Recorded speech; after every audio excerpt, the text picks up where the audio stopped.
দেখো, অ্যালার্ম দিয়ে শুরু করলাম তোমাদের সাথে আজকে আমার দিনটা কিভাবে আমি কাটাই সেটাই। এখানে সূর্য আমার কিরণ হালকাভাবে নিচ্ছিলাম সকাল সকাল।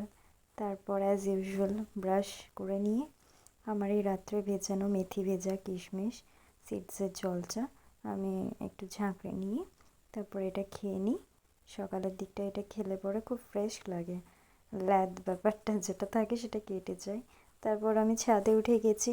ছাদে গিয়ে আমার নিয়মিত কাজ, আমার প্রত্যেকটা গাছকে সুন্দর করে জল দিয়ে নেওয়া। একটু একটু করে গাছগুলোতে ফুল এসেছে। শীতকালের এই রোদটা গায়ে লাগলে এত ভালো লাগে, কি বলবো তোমাদের। খুব এনজয় করি রোদটা। ছাদে ঘুরে ঘুরে প্রত্যেকটা গাছকে জল দেওয়া হয়ে গেলে তারপর আমি দেখে নিচ্ছি যে অপরাজিতার ফুলগুলো আস্তে আস্তে কমে আসছে। তারপর আমি নিচে চলে এসেছিলাম, ছেলের জন্য দুধ গরম বসিয়ে দিয়েছি। সুন্দরভাবে দুধটা কমপ্লিট হয়ে ফুটে উঠেছে। এরপর আমি একটু গ্রাইন্ডারে আমার জন্য একটু এবিসি জুস তৈরি করে নিলাম। যদিও আমি প্রথম প্রথম ভাবছিলাম কেমনই টেস্ট হবে, তারপর খাওয়া শুরু করেছি কদিন থেকে, দেখছি না মোটামুটি ঠিকই আছে। এদিকে আমার ঘুগনি রেডি। এর মধ্যেই বিছানাটাও ক্লিন করা হয়ে গেছে। তাড়াতাড়ি কমপ্লিট না করলে অনেক কাজ থেকে যায়। স্নান করে পুজোর ফুলগুলো তুলে নিয়েছি আস্তে আস্তে। এরপর ঠাকুরের একটু পুজো করে নিলাম। নিজের মতো করেই স্নান করে আমি পুজো করে নিই, তাতে আমার মনটা শান্তি লাগে। বাড়িতে ঠাকুরঘর রয়েছে, সেখানে মা পুজো করেই, বাট আমি স্নান করে আমার নিজের মতো করে কিছুটা ঠাকুরকে ডাকি। যজ্ঞ দাদাকে একটু না ডাকলে মনটাও ভালো লাগে না। আর ঠাকুরের কাছে যখন একটু পুজো আর্চা করা হয় কেমন একটা শান্তি ফিল আসে। এরপর আমি একটু নিজের জন্য মি টাইম বলতে পারো, একটু ফ্রেশ হয়ে নিচ্ছি। একটু চুল টুল আঁচড়ে একটু ফ্রেশ হওয়ার চেষ্টা চলছে এদিকে। আর এইভাবে সচরাচর সময় দেওয়া হয় না, কাজের ব্যস্ততায় থাকে।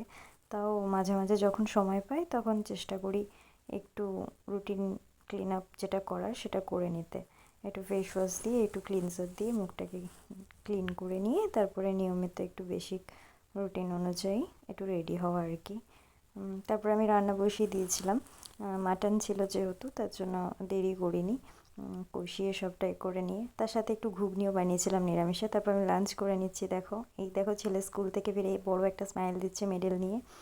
ওর জন্য বিকেলে একটু ওই ইয়ে দিয়ে দুধ দিয়ে বানিয়ে দিয়েছিলাম। সন্ধে লেগে গেছে, শীতের সন্ধে, বুঝতেই পারছো বন্ধুরা কেমন একটা ঘুটঘুটে অন্ধকার চারিদিক। তার মধ্যেই হালকা হালকা আলো কুয়াশার একটা খেলা চলছে। এই সময়টা ছাদে হালকা হালকা কুয়াশা পড়ছে, কেমন একটা শীত শীত ভাব। একটু ছাদে উঠেছিলাম সন্ধ্যের দিকটা। অবসরে ভালোই লাগে মাঝে মধ্যে একটু ছাদে ঘুরে বেড়াতে। তারপরে আস্তে আস্তে দেখলাম যে না, ভালোই শিশির পড়ছে। তারপর নিচে এসে একটু সুন্দর করে চা বানিয়ে নিয়েছিলাম। এই দেখো, এখানে মার জন্য আর আমার জন্য দুজনের জন্য 2 কাপ চা করে নিয়ে আমি একটু সন্ধ্যাবেলা রেডি হয়ে ছবি তুলেছি। তারপর আর ইয়ে করলাম না। Good night.